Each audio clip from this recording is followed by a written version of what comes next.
जरा सोचो, एक दिन तुम उठो और तुम्हारे सर से सींग निकल रहे हो जिससे तुम्हारे अंदर जादुई ताकत आ जाए। कुछ ऐसा ही होता है हमारी आज की कहानी में। कहानी की शुरुआत में हम इगी और मरीन नाम के जवान लड़का लड़की को देखते हैं जो बचपन से ही एक दूसरे से प्यार करते थे। लेकिन एक रात किसी ने मरीन की बेरहमी से हत्या कर दी और सबको ये लग रहा था कि ये हत्या इगी ने की है। हालांकि इगी को गिरफ्तार नहीं किया गया, मगर शहर के सब लोग उससे नफरत करते थे और हर वक्त 15-20 रिपोर्टर्स उसके घर के बाहर खड़े रहते ताकि इगी उन्हें अपना बयान दे सके। इन्हीं रिपोर्टर्स से बचने के लिए इगी अक्सर अपने माँ बाप के घर जाकर शांति ढूंढता। उसका परिवार उसे जेल से बाहर रखने की हर मुमकिन कोशिश कर रहा था, लेकिन सच तो ये था कि उन्हें भी यही लगता था कि इगी ही मरीन का असली कातिल है। खैर, इगी के बड़े भाई टेरी ने उसे विश्वास दिलाया कि वो हर कदम पर उसके साथ खड़ा है। इसके बाद इगी अपने बेस्ट फ्रेंड ली से मिला।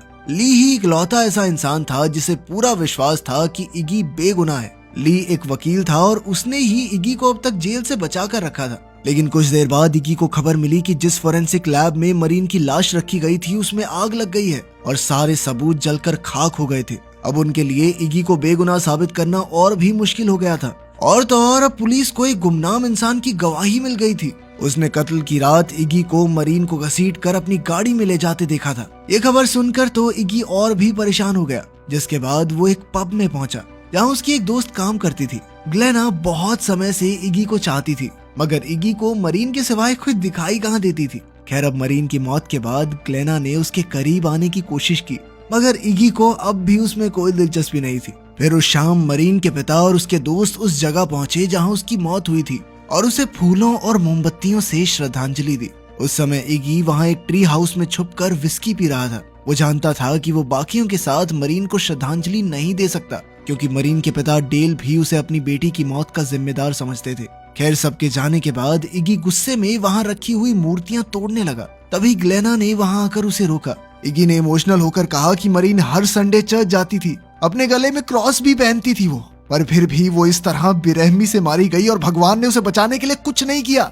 ये सब सोचकर इगी को हमेशा भगवान पर गुस्सा आता था। वो बहुत दुखी था तो ग्लेना ने उसे गले लगाकर शांत किया और फिर उन दोनों ने एक साथ रात बिताई। अगली सुबह जब इगी की आंख खुली तो उसने शीशे में देखा कि उसके माथे पर सींग निकलने शुरू हो गए थे। उसने ग्लेना से पूछा कि तुम्हें सींग दिखाई दे रहे हैं मेरे सर पे? मगर अचानक ग्लेना उसे अपने सारे राज बताने लगी और फिर जानवरों की तरह डोनट से भरा हुआ डिब्बा खा गई। अब इगी को एहसास हो गया कि भाई ये कोई सपना नहीं है, तो वो अपना इलाज करवाने के लिए डॉक्टर के पास पहुंचा। उसने रिसेप्शन पर अपना फॉर्म भरा, पर तभी एक बच्ची हल्ला मचाकर अपने खिलौने इधर उधर फेंकने लगी। उसकी माँ उसे शांत नहीं कर पा रही थी, तो उसने अचानक इगी से कहा कि मेरा मन तो ऐसा कर रहा है कि इसे यहीं छोड़ के चली जाऊं। इगी को समझ नहीं आया कि अगर इसका मन कर भी रहा है तो मुझे क्यों बता रही है। वो घबरा कर रिसेप्शन पर आ गया, जहाँ रिसेप्शनिस्ट ने उस औरत को अपनी बेटी को बाहर ले जाने को कहा, क्योंकि उसके शोर की वजह से सब परेशान हो रहे थे। तभी वो बच्ची इगी के पास गई और कहने लगी कि वो अपनी माँ से नफरत करती है। खैर, कुछ देर बाद इगी डॉक्टर के कमरे में पहुंचा,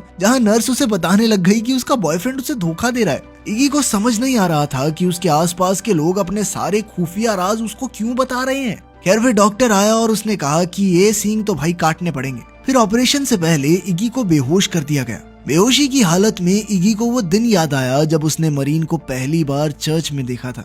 उस दिन जाने से पहले इगी को मरीन जहाँ बैठी थी वहाँ उसका नेकलेस मिला, जो वो वहीं पर भूल गई थी। नेकलेस लौटाने के बहाने उन दोनों की बातचीत हो गई और वो अच्छे दोस्त बन गए। और फिर इगी मरीन को जंगल के बीचों बीच बना एक ट्री हाउस दिखाने लाया। उस दिन के बाद से ये जगह उन दोनों के लिए खास बन गई। जब इगी की आंख खुली तो उसने देखा कि ब्लेड उसके सर में फंसा पड़ा था और डॉक्टर और नर्स अपनी रंगरलियां मना रहे थे, जिनको देख के वो घबराकर तुरंत वहां से निकल गया। वो सीधा चर्च पहुंचा और फादर मोल्ड से मदद मांगने लगा, पर फादर उसे देखकर काफी ज्यादा घबरा गया। फादर कहने लगा कि भगवान तुझे तेरे पापों की सजा दे रहा है और इससे बचने का अब कोई रास्ता नहीं है। अब इगी को कुछ समझ नहीं आ रहा था, इसीलिए वो ली के पास गया, पर तब पता चला कि ली को उसके सींग दिखाई नहीं दे रहे थे। तब उसे एहसास हुआ कि अच्छे लोगों को ये सींग नहीं दिखते। खैर, फिर वो अपने माँ बाप के घर पहुंचा और अपनी माँ से मिला। अब उसकी माँ ने भी उसे बाकी लोगों की तरह अपने खुफिया राज बताने शुरू कर दिए। उसने कहा कि वो इगी की परेशानियां सुन सुनकर थक चुकी है और सच बताऊं तो मैं तुम्हें देखना तक नहीं चाहती। जब इगी को पता चला कि उसकी माँ को उससे इतनी दिक्कत है तो वो बाहर जाने लगा, पर तभी सामने से उसके पिता आ गए। उसके पिता ने कहा कि वो इगी से नफरत करते हैं, क्योंकि उसने जो मरीन के साथ किया वो किसी पाप से कम नहीं है। खैर इगी जैसा भी हो उनका बेटा है, इसलिए उसे जेल से बचाने के चक्कर में उसके पिता ने ही फॉरेंसिक लैब को आग लगाई थी। अब इगी समझ चुका था कि उसके पास किसी के भी राज जानने की शक्ति है, तो उसने इस शक्ति की मदद से मरीन के असली कातिल को ढूंढने का फैसला किया ताकि वो सबके सामने अपना गुनाह कबूल कर ले। वो तुरंत अपनी गाड़ी में बैठकर उस पब की ओर निकल पड़ा ताकि उसे कोई सुराग मिल सके, लेकिन हमेशा की तरह इस बार भी कई रिपोर्टर्स ने उसे घेर लिया। जब रिपोर्टर्स ने उसे अपना बयान देने को कहा तो इगी कहने लगा कि तुम लोग आपस में मुकाबला करके ये तय क्यों नहीं कर लेते कि मेरे साथ एक धमाकेदार इंटरव्यू कौन करेगा। उसके ये कहते ही रिपोर्टर्स ने एक दूसरे पर हमला बोल दिया और वहाँ तमाशा शुरू हो गया। इसी दौरान इगी चुपचाप पब में घुस गया। वो ये जानना चाहता था कि किस इंसान ने पुलिस को उसके खिलाफ झूठी गवाही दी है। वहाँ मौजूद लोगों से बात करके उसे अपना जवाब भी मिल गया और वो अपनी गाड़ी में लौट आया। गाड़ी में उसे एंगेजमेंट रिंग दिखाई थी जो वो मरीन को उस रात पहनाने वाला था जिस रात उसकी हत्या हुई। इस सरप्राइज के बारे में सिर्फ ली और टेरी जानते थे और प्लान के मुताबिक वो मरीन के हाँ कहने के बाद पब में आकर उसके साथ जश्न मनाने वाले थे। मगर उस रात जब इगी मरीन से मिला तो मरीन ने कहा कि वो लॉस एंजलिस जा रही है और अब वो इगी के साथ नहीं रह सकती। उसी पल एक वेटरेस उसका ऑर्डर लेने आई, पर जब उसने देखा कि वो एक जरूरी बात कर रहे हैं तो उसने बाद में फिर से आने का फैसला किया। अब इगी और मरीन की बहसबाजी में इगी को लगने लगा कि मरीन को किसी और आदमी से प्यार हो गया है, इसीलिए वो रिश्ता तोड़कर जा रही है। मगर मरीन बिना कुछ कहे वहाँ से उठकर चली गई। कुछ ही देर में जब इगी बाहर आया तो वहाँ टेरी भी मौजूद था, मगर इगी गुस्से में अपनी गाड़ी में बैठा और तेजी से वहाँ से चला गया। काफी देर यूं ही गाड़ी चलाने के बाद इगी एक शांत जगह पर आकर रुक गया और गाड़ी में ही सो गया। अगली सुबह पुलिस ने उसे ढूंढा और फिर एरिक नाम के पुलिस वाले ने उससे पूछा कि वो आखिरी बार मरीन से कब मिला था। ये सुनकर इगी काफी डर गया और उससे पूछा कि मरीन को क्या हुआ, लेकिन इसके बाद इगी ही इस जुर्म का आरोपी बन गया। खैर अब इगी उस गवाह से मिलने के लिए उसी रेस्टोरेंट में पहुंचा जहां वो मरीन को प्रपोज करने वाला था। उसने उसी वेट्रेस वेरोनिका से पूछा कि उसने पुलिस से ये झूठ क्यों कहा कि उसने इगी को मरीन को घसीटकर गाड़ी में ले जाते देखा। इस पर वेरोनिका ने कहा कि उसे अपने किए पर कोई पछतावा नहीं। उसने झूठी गवाही इसलिए दी ताकि वो मशहूर हो जाए और मीडिया के लोग उसे तवज्जो देने लगे। सच जानने के बाद इगी एक रेस्टोरेंट में पहुंचा जहां उसका भाई टेरी बैंड में काम करता था। शो खत्म होने के बाद उसने टेरी को बुलाया और कहा कि उसे वो गवाह मिल गई है जिसने पुलिस को झूठी गवाही दी है। अब इगी ने टेरी को पुलिस स्टेशन जाकर स्टेटमेंट देने को कहा क्योंकि उस रात टेरी भी वहाँ मौजूद था और उसने इगी को गाड़ी में अकेले जाते देखा था। पर तब टेरी ने एक खुलासा किया। उसने कहा कि उस रात उसने मरीन को लिफ्ट दी थी। ये सुनते ही इगी गुस्से से भर गया और उसने टेरी को पीटना शुरू कर दिया। अभी सींगों की शक्ति के कारण टेरी ने उसे सच बता दिया कि उस रात उसने मरीन को घर छोड़ने के लिए लिफ्ट तो दी थी, पर रास्ते में ही मरीन गाड़ी से उतर गई। टेरी ने उसे वापस बुलाने की कोशिश की, पर मरीन ने कहा कि उसे ट्री हाउस में जाना है। अब टेरी ने वहाँ रुककर उसका इंतजार करने का फैसला किया, पर वो शराब के नशे में था और उसे जल्द ही नींद आ गई। अगली सुबह जब उसकी आंख खुली तो उसने देखा कि एक खून से सना पत्थर उसके हाथ में था और अब टेरी घबरा कर जंगल में मरीन को ढूंढने निकला। अचानक उसे एक पेड़ के पास मरीन की लाश दिखाई दी। ये देखकर वो बहुत ज्यादा डर गया, पर उसने पुलिस को फोन नहीं किया वरना सीधा शक उस पर ही जाता। उसने तुरंत सारे सबूत मिटा दिए और किसी को भी इस घटना के बारे में कुछ नहीं बताया। जब इगी टेरी को पीट रहा था तो उसी वक्त पुलिस ने वहां आकर उसे गिरफ्तार कर लिया। खैर अगली सुबह ली ने जैसे तैसे इगी को फिर से जमानत दिलाई। इसके बाद जब वो दोनों बात कर रहे थे तो इगी ने देखा कि ली ने अपने गले में मरीन का क्रॉस पहना हुआ था। इगी को पता चल ही गया था, इसीलिए ली ने उसे बताया कि मरीन ने उसे ये क्रॉस तोहफे में दिया था। पर उसी समय इगी को एहसास हो गया कि ली ही वो लड़का था जिससे मरीन प्यार करने लगी थी और उसकी वजह से ही मरीन ने इगी को छोड़ दिया। इस बात से इगी को बहुत बड़ा धक्का लगा और वो सीधा मरीन के पिता के घर पहुंचा। उसने मरीन के पिता डेल से पूछा कि क्या कभी भी मरीन ने ऐसा कुछ कहा कि वो किसी और से प्यार करने लगी है, लेकिन डेल इगी पर बहुत गुस्सा था और उसने इगी को तुरंत घर से निकल जाने को कहा। शहर के सभी लोगों की तरह डेल को भी यही लगता था कि इगी ही मरीन का कातिल है, पर उसमें इगी को अपने हाथों से सजा देने की हिम्मत नहीं थी। ऐसा इसलिए था क्योंकि डेल दिल का अच्छा इंसान था और इसीलिए उसे इगी के सींग तक दिखाई नहीं दे रहे थे। खैर फिर रात को इगी एक सुनसान बिल्डिंग में पहुंचा और पत्थरों पर सर पटक पटक कर अपने सींग तोड़ने की कोशिश की। तभी उसने देखा कि ये पूरी जगह सांपों से भरी हुई थी और वो सब उसी की ओर आ रहे थे। इगी ने उसी वक्त एक लकड़ी से अपना बचाव करने की कोशिश की, पर जल्द ही उसे एहसास हुआ कि ये सांप उसे नुकसान नहीं पहुंचाना चाहते। फिर एक सांप धीरे धीरे उसके कंधे तक आ गया और उसके गले में लिपट कर बैठ गया। उसी पल इगी के मन में उन सभी लोगों से बदला लेने की आग जल उठी जिन्होंने उसके साथ गलत किया था अब उसने सबसे पहले वेरोनिका से बदला लेने का फैसला किया। रात को वेरोनिका रेस्टोरेंट बंद करके अपनी गाड़ी में बैठी और लिपस्टिक लगाने लगी, लेकिन वो ये नहीं जानती थी कि पूरी गाड़ी सांपों से भरी हुई थी। एक ही पल में सभी सांपों ने एक साथ वेरोनिका पर हमला बोल दिया। वेरोनिका जख्मी हालत में गाड़ी से बाहर गिर गई, जहाँ इजी उसके सामने खड़ा था। इजी ने कहा कि ये उसकी गलती की सजा है। खैर बाद में इगी ने ली को मिलने बुलाया। उसने ली से पूछा कि उसका मरीन के साथ कितने समय से चक्कर चल रहा है। ली ने कहा कि वो कुछ महीनों से साथ थे और जब मरीन की मौत हुई तो उसे यकीन था कि इगी बेगुनाह है, वरना वो इगी को जेल से कभी नहीं छुड़ाता। ये सुनकर इगी ने ली को सजा देने का इरादा छोड़ दिया, क्योंकि उसे लगा कि ली एक अच्छा इंसान है। मगर जाने से पहले उसने ली के गले से मरीन का नेकलेस निकाल लिया और उसी पल ली को इगी के सींग दिखाई देने लगे। तब जाकर इगी को एहसास हुआ कि मरीन का नेकलेस ही ली का सुरक्षा कवच बनकर उसकी रक्षा कर रहा था। अब ली के पास नेकलेस नहीं था तो इगी अपनी शक्तियों की मदद से उससे पूरा सच जान सकता था। इगी ने उसे कब्जे में लेकर जमीन पर गिरा दिया और फिर जबरदस्ती सब कुछ सच बताने को कहा। आखिरकार ये खुलासा होता है कि ली ही मरीन का असली कातिल था। सच तो ये था कि ली हमेशा से मरीन को चाहता था। बचपन में उसने इगी को डूबने से बचाया, पर अब उसे इस बात का बहुत पछतावा था। अगर उस दिन इगी डूबकर मर जाता तो मरीन ली की हो जाती। ये सुनते ही इगी ली का गला दबाने लगा और उसकी यादों में पहुंच गया। उसने देखा कि उस रात इगी से मिलने के कुछ घंटे पहले मरीन ने ली को मिलने के लिए बुलाया था। मरीन ने कहा कि उसे अपने बारे में एक ऐसा सच पता चला है जिस वजह से अब वो इगी के साथ नहीं रह सकती।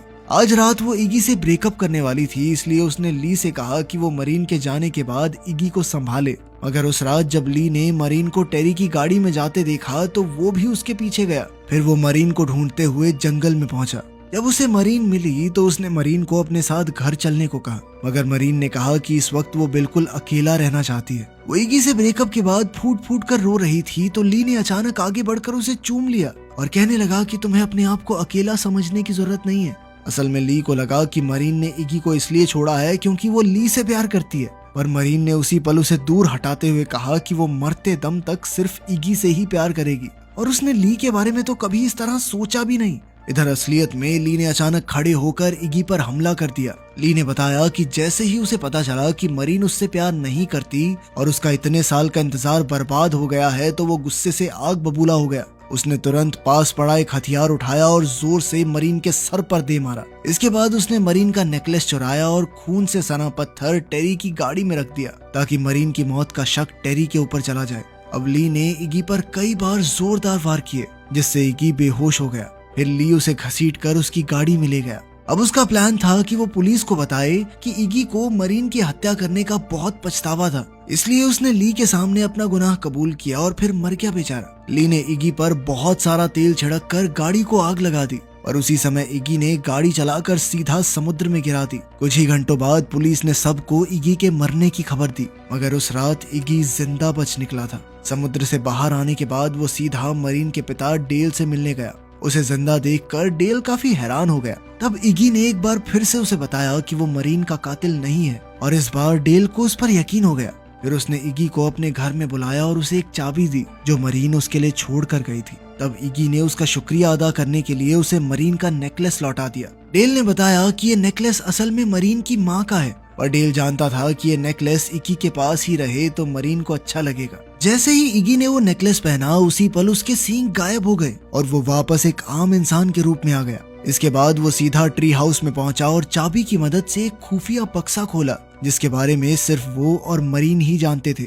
उसके अंदर इगी को एक बॉक्स मिला जिसमें मरीन ने कुछ चीजें रखी थी। उसमें इगी को मरीन का लिखा हुआ एक खुफिया खत मिला। जब उसने एक खत पढ़ा तो पता चला कि मरीन जानती थी कि वो जल्द ही मरने वाली है। मरीन तो इगी के साथ अपना परिवार बसाना चाहती थी, मगर वो जानती थी कि ये कभी मुमकिन नहीं हो पाएगा। असल में मरीन को भी उसकी माँ की ही तरह कैंसर था और अब वो भी कुछ ही समय की मेहमान थी। बचपन में उसने अपनी माँ के जाने के बाद अपने पिता की हालत देखी थी और वो नहीं चाहती थी कि इगी को भी वैसा ही तड़पना पड़े। मरीन जानती थी कि अगर इगी को उसकी बीमारी के बारे में पता चला तो वो सब कुछ छोड़कर उसकी देखभाल में लग जाएगा, इसलिए उसने खुद को इगी से दूर करने का फैसला किया। अब वो अकेला ही ली के घर पहुंच गया और उसने देखा कि कुछ समय पहले जो भी हुआ था उसका ली को कुछ भी याद नहीं है, क्योंकि उस समय वो सींगों की शक्ति के वश में था।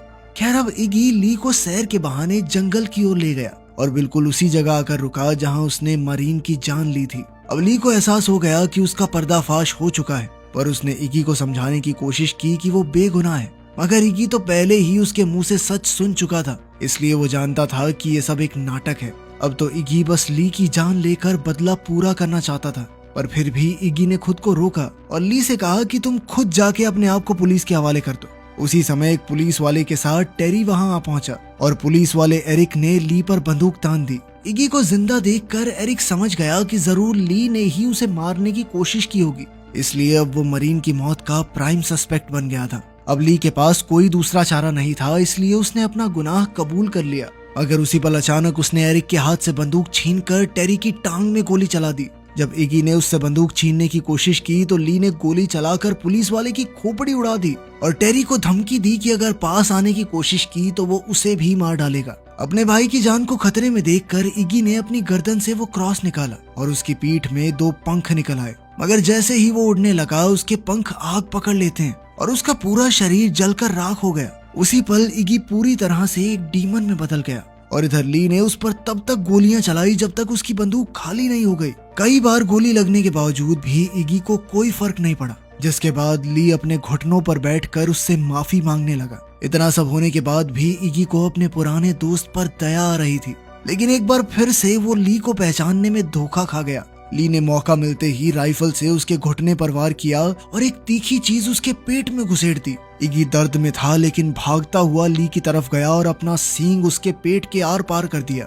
फिर उसने ली को दूर फेंक कर मारा और अपने सांपों को उसे खत्म करने का आदेश दिया। कई सारे सांपों ने मिलकर उस पर हमला कर दिया और एक तो उसके मुंह में ही घुस गया। अपने प्यार का बदला पूरा हो जाने के बाद इगी भी आखिर में मर गया। दरअसल धरती पर उसका काम पूरा हो चुका था और अब वो इस दुनिया से दूर हमेशा हमेशा के लिए मरीन के साथ ही रहेगा। वीडियो पसंद आई तो लाइक कर देना, चैनल को सब्सक्राइब कर लेना। मिलते हैं अगली वीडियो में।